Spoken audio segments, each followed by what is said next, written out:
Halo semua, kembali lagi di channel Mike Level. Pada video kali ini saya ingin membahas analisa saham Tilt ya atau Intiland Development, di mana ini merupakan salah satu saham yang dipegang oleh Pak Lo Keng Hong. Ya, ini sudah rilis laporan kuartal 1 2023 tanggal 2 Mei dan hari ini tanggal 4 Juni ya. Bulan Juni belum mulai, baru besok dan besok juga pertama kalinya ARP di 15% ya setelah pandemi maksimal di 7%. Oke, terakhir Mei ya, ini harga sahamnya ARP ya setelah sempat naik cukup tinggi ya. Ini sudah ARP. Kalau kita lihat dari performance harga sahamnya, kalau kita lihat ya 10 tahun untuk jangka panjang ini masih merugi ya. Namun kalau teman-teman pegangnya setahun terakhir ini sudah floating profit ya. Untuk satu minggu ini juga masih negatif 18,6%. Harga tertingginya setahun terakhir itu di 280 dan terendahnya di 141. Jadi ini em, ya rada di tengah-tengah harganya teman-teman ya. Nah, seperti biasa nanti kita akan membahas saham deal ini dari 4 analisa ya. Yang pertama kita akan cek dari fundamentalnya, gambaran umum perusahaannya seperti apa dan kinerjanya secara umum. Kemudian dari seasonality ya, biasanya bulan-bulan apa saja saham ini naik dan turun. Kemudian dari sisi bandarmologi kita akan lihat bagaimana perpindahan sahamnya selama setahun terakhir dari Mei ke Mei. Dan di Juni ini tentu saja belum ada ya karena bursa juga baru buka besok di bulan Juni. Dan terakhir dari teknikal ya, kira-kira arah harga sahamnya akan kemana. Oke, kita mulai aja. Ini saya ambil dari materi public expose-nya yang sudah dirilis 2023 ya.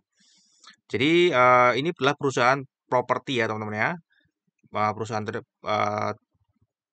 properti fokusnya itu di proyek-proyek mixed use ya dan high rise ya. Kemudian ada kawasan perumahan premium di Jakarta dan Surabaya. Jadi ini segmennya adalah memang untuk menengah ke atas teman-teman ya. Ini sudah lebih dari 40 tahun, ini sudah anu ya teman-teman ya, ini trendsetter pengembangan proyek-proyek premium yang sukses ini contohnya South Quarter, kemudian Gerah Family yang di Surabaya, ada Regata Jakarta, Pantai Mutiara dan Intiland Tower Jakarta. Ya. Jadi deal ini ada dua penghasilan teman-teman ya, ada dua penghasilan. Yang pertama adalah pendapatan dari pengembangan area ya dia membangun terus dan menjual. Kemudian juga ada pendapatan yang berulang atau kayak menyewakan properti teman-teman ya. Nah, untuk pengembangan sendiri ya tadi kan ada dua bisnisnya. Pengembangan sendiri itu dia masih memiliki lahan undeveloped land banknya itu cukup banyak ya.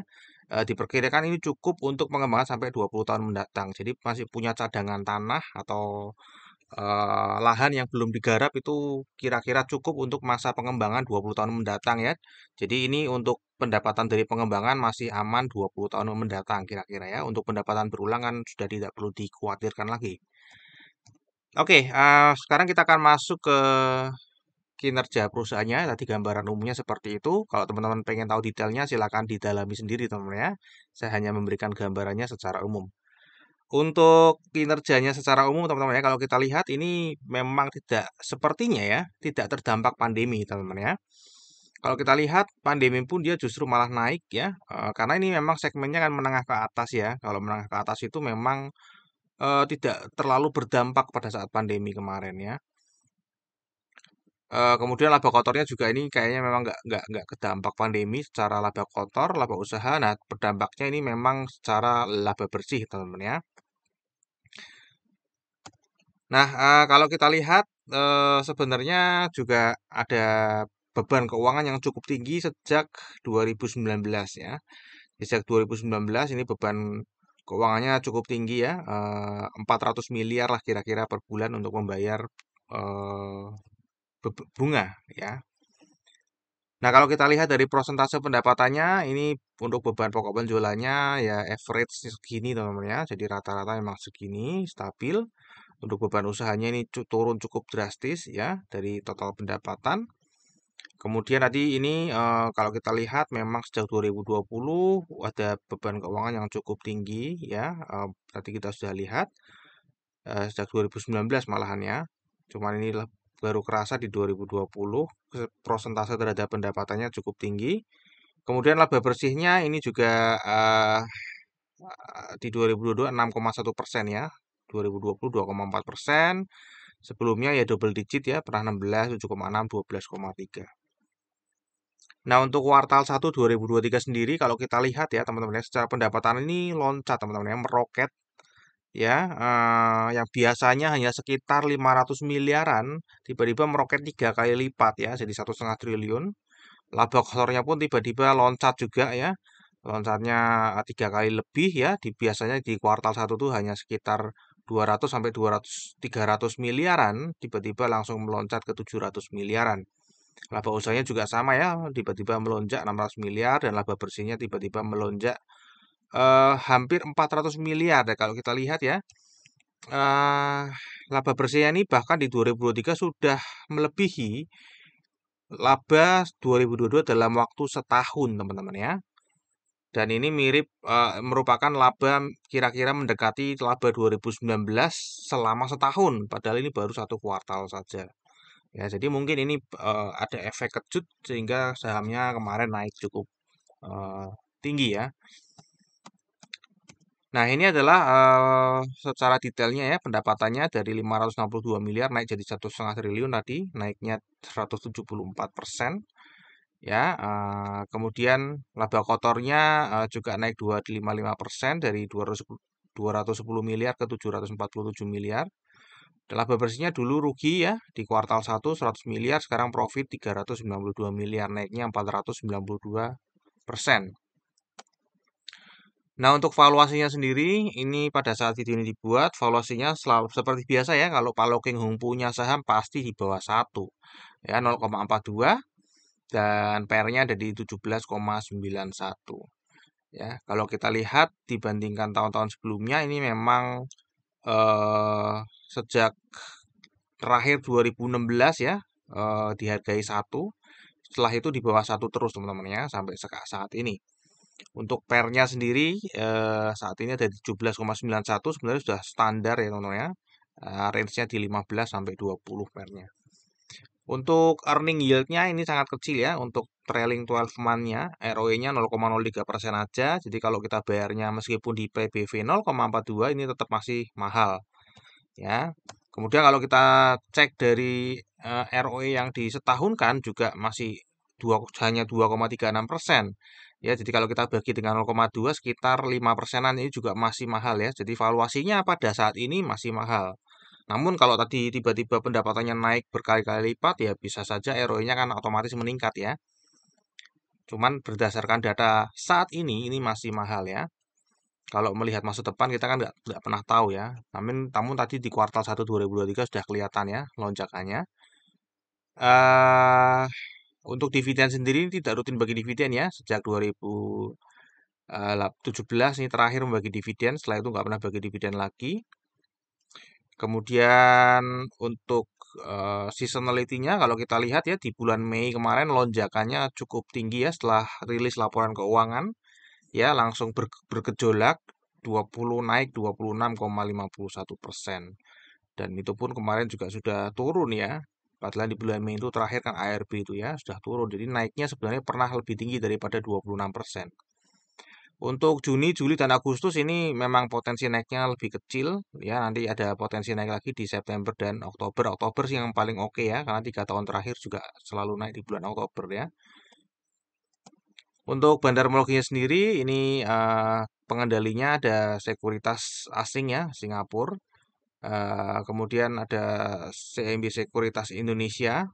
Jadi ada dua nih ya, yang satunya dari Singapura, yang satunya dari Indonesia. Kemudian ada Binayata dan Bali Private Villa. Ya, ini ada Pak Loking Hung di sini 6,62% dan masyarakat 45,42% di luar Pak Loking Hung ya. Untuk jumlah pemegang sahamnya sendiri nih sebenarnya nggak bergerak cukup signifikan ya teman-teman ya. Kalau kita lihat ternyata ya di situ-situ aja ya, nggak bergerak secara signifikan.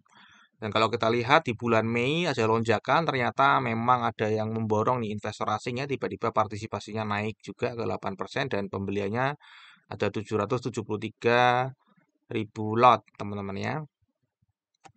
Apakah ini yang menyebabkan naik ya kita juga nggak ngerti ya. Untuk partisipasinya akan rendah, jadi kita bisa abaikan saja sebenarnya ya. Eh, Kalau kita lihat ya, perpindahan sahamnya setahun terakhir dari Mei ke Mei ini kebetulan datanya juga sudah keluar meskipun sedang libur panjang ya bulan Juni. Kalau kita lihat pengendali utamanya, saham beredarnya ini kan 10,2 miliar ya. Jadi ini semuanya ini beredar di KSE ya, baik pengendali maupun non pengendali ya. Dan paling banyak ini ada sekuritas tadi ya. Kalau kita lihat ada sekuritas, foreign IB ini juga tadi sekuritas teman-teman ya. Sekuritas asing ya. Singapura. Ya, kemudian kalau kita lihat di sini selama setahun terakhir memang ada penambahan di investor retail lokal ya. Namun karena penambahannya tadi tidak disertai dengan jumlah investor, jadi kemungkinan ini adalah orang yang sama yang menambah kepemilikan ya. Ya kemungkinan ya Pak Lo Keng Hong ya. Kemungkinannya adalah Pak Lo Keng Hong. Untuk apa secara overall ini sebenarnya ya kalau berdasarkan data ini ya saya bisa simpulkan ini sedang distribusi ya karena investor retailnya ini jumlahnya bertambah meskipun ya tadi secara jumlah investornya tidak terlalu signifikan ya bertambah tapi sedikit ya dari 10,5 ke 10,6 ya jadi nggak terlalu banyak. Kemudian yang paling besar membuang adalah ini adalah foreign others ya dari kepemilikan 7,89%. Kemungkinan ini akan menghabiskan barangnya ya.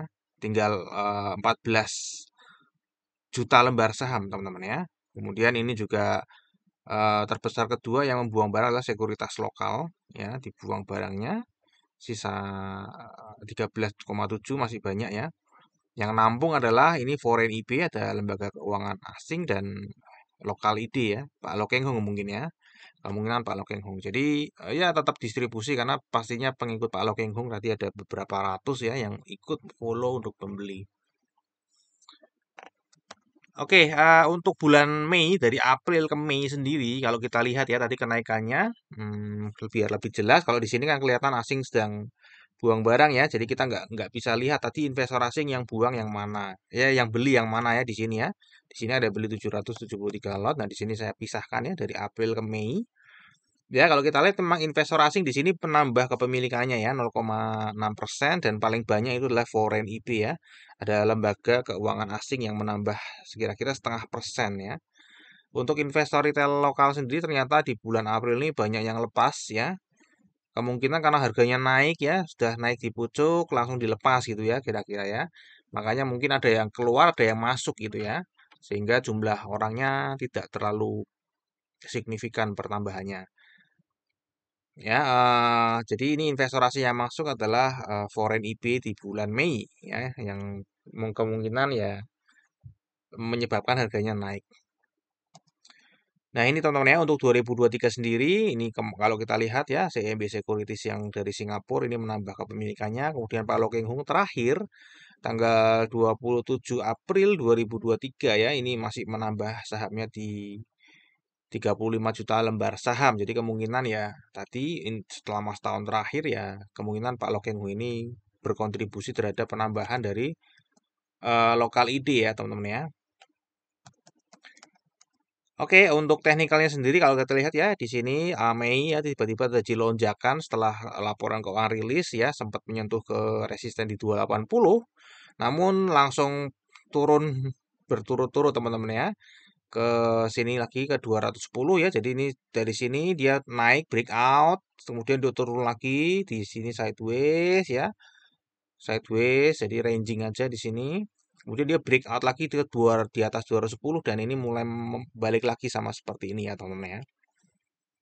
Nah, kira-kira arah harga sahamnya ke depan mau kemana ini ya?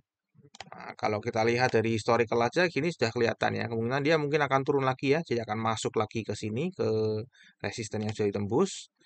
Ya, dan dia mulai naik lagi, dia mulai turun ya. Jadi mulai sideways lagi di sini teman-teman ya. Nah, ciri-cirinya pas sahamnya Pak Loking rasanya sulit untuk naik dalam jangka pendek ya. Namun kalau dia pantul ya, kemungkinan yang namun kalau dia mantul karena ini habis breakout ya, habis breakout Ada kemungkinan dia akan uptrend ya, namun itu menurut saya sih masih kecil potensi untuk uptrendnya ya. Karena tadi ada apa? Ada katalis yang positif ya, laporan keuangannya tadi naiknya cukup signifikan ya. Jadi kemungkinan kalau misalnya dia bisa memantul ke atas langsung, kemungkinan dia akan membentuk pola uptrend. Ya, namun kalau dia masuk masuk lagi ke range di bawah 210 ya kemungkinan dia akan sideways lagi, teman. Oke, kira-kira itu dari analisa teknikalnya ya. Support kuatnya mestinya dari 155 sampai 174 ya, karena di bawah ini pasti Pak Lau Keng Hung akan membeli lagi ya. Jadi itu akan pasti akan dijagain harganya. Kemudian terakhir kita masuk ke risk sahamnya untuk fundamental, jadi kinerja jangka panjangnya naik, kinerja jangka pendeknya juga naik cukup signifikan tadi. Valuasi masih terbilang mahal ya, meskipun tadi naik secara signifikan, namun secara ROE annualized tadi masih kecil ya untuk earning yield-nya. Untuk dividen ini tidak rutin bagi dividen ya. Kemudian untuk seasonality dia ada potensi naik di September dan Oktober, bandarmologi dari Mei ke Mei tadi distribusi ya, meskipun tadi yang menampung juga kebanyakan ya big player. Kemudian dari 1 sampai 4 Juni ini belum ada data ya, karena Juni itu baru di start besok ya, mulai bursa buka. Technical tadi breakout dari 210 ya, kemungkinan kalau secara historical kemungkinan dia akan masuk lagi ke area di bawah 210, masuk ke area ranging lagi dan dia akan ranging lagi di situ, atau ada potensi tadi ya kalau misalnya dia memantul karena breakout, jadi kemungkinan ada potensi uptrend juga, namun saya rasa sih belum ke situ ya, tapi nggak tahu juga ya. Terakhir disclaimer ya, jadi analisa yang saya sampaikan di YouTube ini adalah analisa saya pribadi yang tentu saja juga bisa salah. Ini bukan merupakan ajakan jual atau beli saham deal. Silakan teman-teman tetap wajib melakukan analisa sendiri sebelum membeli saham atau menjual saham deal ya. Jadikan video saya ini hanya sebagai second opinion saja. Sekian dulu mungkin ya analisa saham deal. Semoga bisa bermanfaat buat teman-teman. Kita akan ketemu lagi di video yang berikutnya.